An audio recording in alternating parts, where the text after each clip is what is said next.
you're guilty of massive amounts of misinformation and disinformation as a part of a propaganda campaign. Attorney General Pam Bondi has directed federal prosecutors to launch a grand jury investigation into members of the Obama administration over the 2016 Russia investigation. A lot of them are guilty of it. Yeah, a lot of the people that are in that White House press conference, a lot of the organizations they work for, distributed absolute lies. Total lies. Tulsi Gabbard declassified documents that she says shows Obama administration officials manufactured intelligence to make it look like Russia interfered in the 2016 election. How many of them during the whole Russiagate thing? A ton of people think that the Russia thing was real. Yeah, still. I mean, the whole Steele dossier where it was like completely concocted. Funded by the Clinton campaign. Correct. Smooth speeches, flawless delivery, and a carefully polished image met their match when Joe Rogan cut straight through the facade. With sharp precision and biting wit, he dismantled the myth of cool, exposing the scripted politics, the strategic vanishings, and the celebrity-style branding that kept millions enthralled. Every pause, every curated gesture, Rogan tore apart as pure performance art masquerading as leadership. This wasn't admiration, it was a ruthless unmasking of a political marketer dressed up in a presidential suit. Give me some volume and go full screen. What you know now, do you wish you had a third term?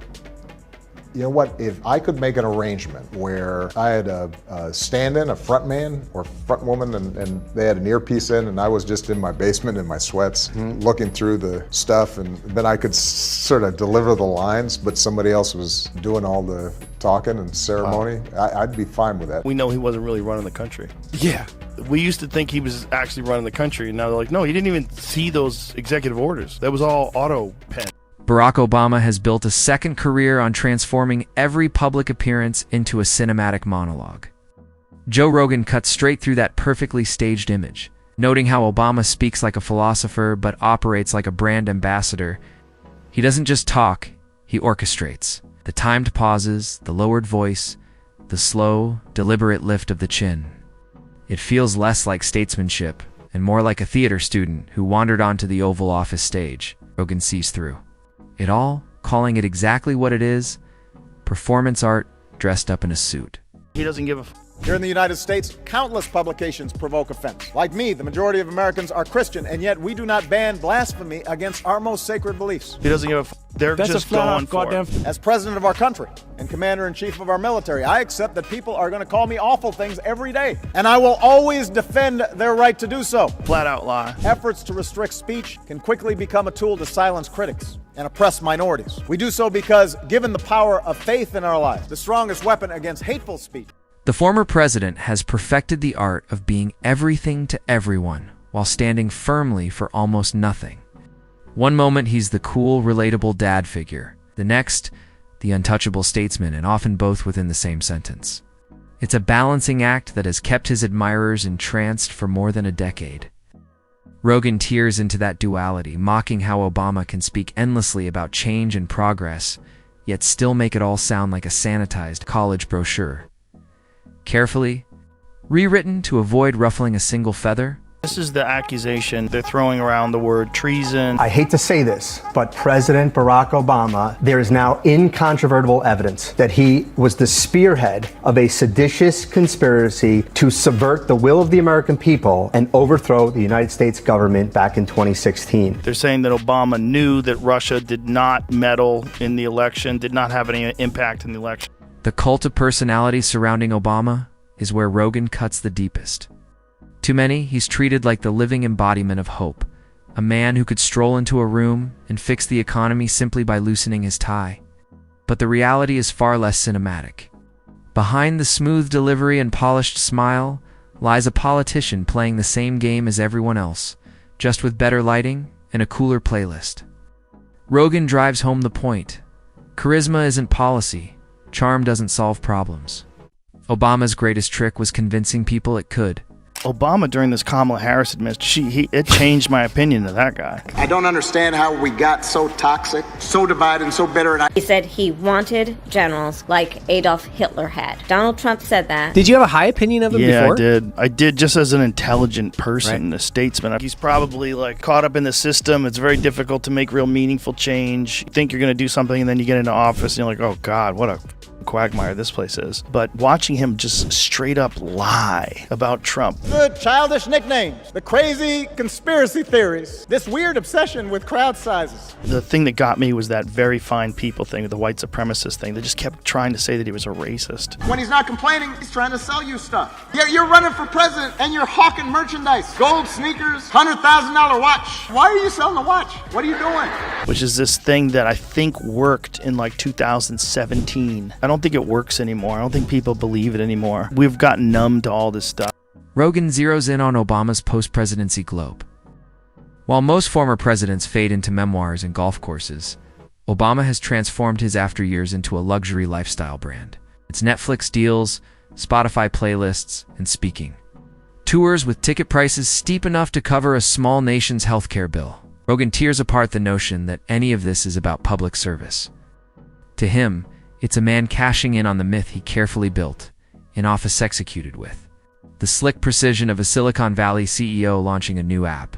Must, absolutely must, hold every one of these criminals accountable for the crimes that they committed. They are the most heinous crimes committed in American history. But yet promoted this idea. James Comey, John Brennan, Clapper, Rice, Biden was in the meeting. They briefed Barack Obama on Hillary Clinton's plan to, quote, tie Trump to Russia collusion lies. It consumed our national discourse for 5 years. And then there's been some incredible clips of all these different news reporters, CNN and MSNBC, just saying over and over and over again, clear evidence of Russian collusion.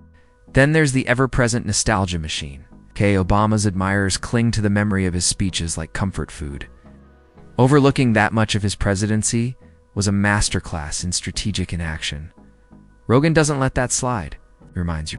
Listeners that while Obama was busy selling hope, he was also perfecting the art of political fence-sitting. Inspiring people is one thing, but lulling them into a coma of passivity is something else entirely. Rogan spares no mercy for Obama's obsession with being the cool president. From basketball games to celebrity hangouts, every move seemed carefully crafted to project effortless charm. The podcast host rips into his uncanny ability to stay the center of attention without ever saying anything truly risky. Obama could address war, financial collapse, or national crisis, and still make it sound like a polished graduation speech. It's certainly a talent, but Rogan insists it's also a dodge, a performance designed to avoid real accountability. When you look at the policies and the attacks on whistleblowers and drone strikes and all the other shit that happened during that administration and the coup in Russia, and like there's a lot that's, from a foreign policy perspective, that's very similar to what George Bush was doing. But what they were doing was highlighting social justice issues that came about during his administration, largely obscured the fact that the foreign policies were very similar to what George Bush was doing. Rogan likens Obama to a stand-up comic who spins a story for 20 minutes, earns thunderous applause, yet never actually delivers a punchline. The audience leaves smiling, only to realize later that nothing meaningful was said. He mocks the carefully curated image of Obama as a great unifier when in truth the country remained as divided as ever. The branding simply made it seem as though he alone was holding the nation together. Rogan compares it to giving credit to a mall Santa for keeping Christmas alive while ignoring the retail chaos behind the scenes. The illusion worked, he argues, because Obama's delivery was so smooth, it felt like a warm blanket on a cold night. But beneath the polish was a politician warning of corruption while swimming comfortably in the same swamp as everyone else.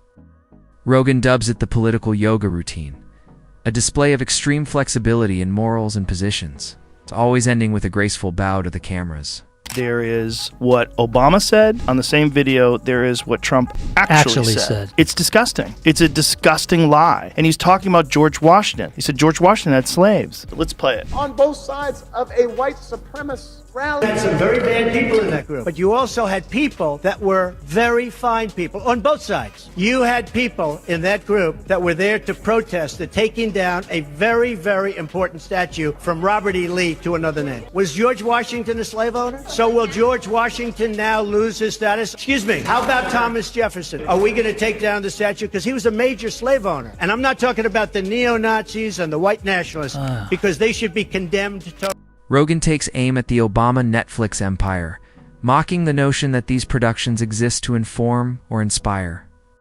To him, they're glossy PR projects designed to keep the Obama brand alive, carefully timed reminders of the so-called good old days.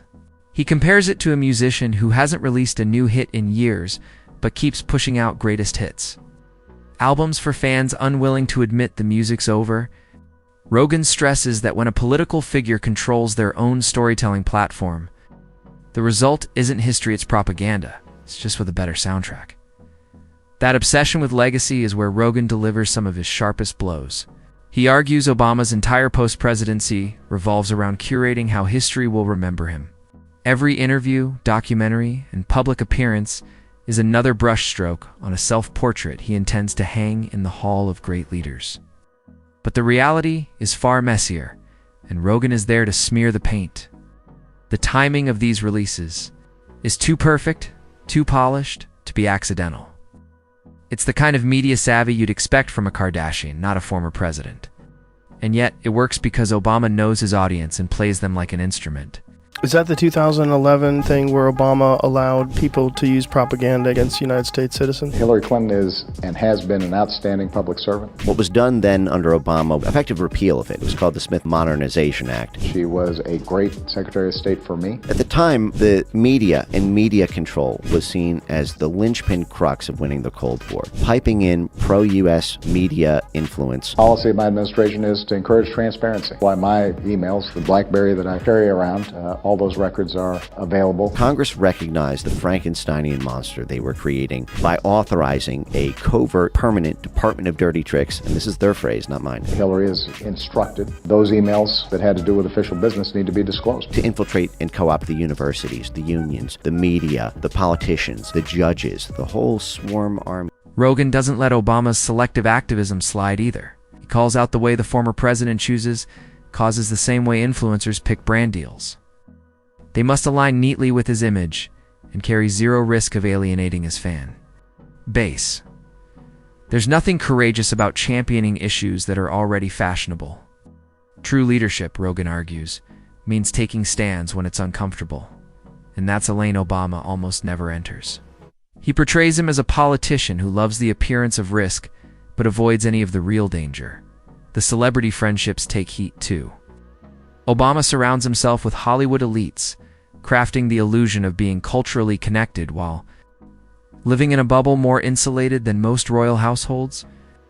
Rogan skewers the absurdity of a man who claims to speak for everyday Americans while spending weekends on private islands with billionaires. Relatability becomes a tough sell, he points out, when your downtime looks less like Main Street and more like a glossy Vanity Fair spread. You never seen it? No. It's amazing. He gets a glass of Flint tap water, and I swear to God, he drinks it like this.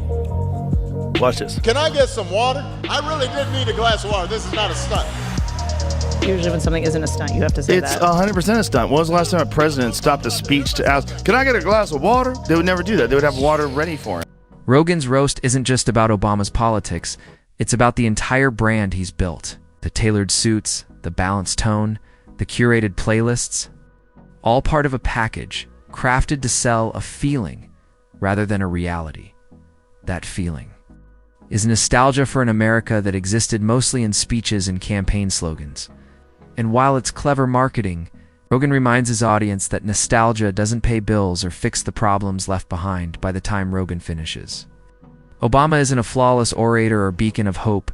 He's a polished performer who transformed politics into a personal franchise. And the roast doesn't end there. Every carefully orchestrated move Obama makes going forward becomes more fuel for Rogan's fire. The performance keeps rolling, and so does the takedown, with Obama's brand, serving as both the shield and the target. Like, I've had candid conversations with Tulsi Gabbard about what it was like. It's a disservice to the American people that former President Obama's office and others who are criticizing the transparency that is being delivered by releasing these documents. They are doing a disservice to the American people and trying to deflect away from their culpability in what is a historic scandal. She's a person, tries to be friends with everybody, tries to reach across the aisle. She's got that whole aloha spirit. Rogan digs deeper into the theater of Obama's post-presidency. mocking the absurdity of a man who once commanded the world stage, now moonlighting as a streaming content creator. Each project feels less like a cultural contribution and more like a brand extension. The topics are predictably safe, the tone immaculately polished, the narratives endlessly flattering. It's storytelling where the hero always looks suspiciously like the executive producer himself, to Rogan. It's the political equivalent of a greatest hits turn-o new material. Just the same classics replayed for fans eager to relive the nostalgia. He skewers the illusion that these ventures represent civic engagement when the reality is far clearer. It's not about public service or truth-telling. It's about keeping the Obama brand positioned firmly in the premium tier. Isn't it crazy, like when Obama was president, worst they could get on him is, remember when he wore that tan suit? Why did you take issue with the suit? Because you know the image makers in the White House. Here's a president coming out at such a serious moment where he should be addressing the country on such a serious matter, and he looked like he was on his way to a party at the Hamptons. He never had a single moment publicly where he stumbled, where he said something really stupid. This is insane. Then comes the merchandising of ideals. Every book, podcast, and production carries the same market-tested tone of moral authority.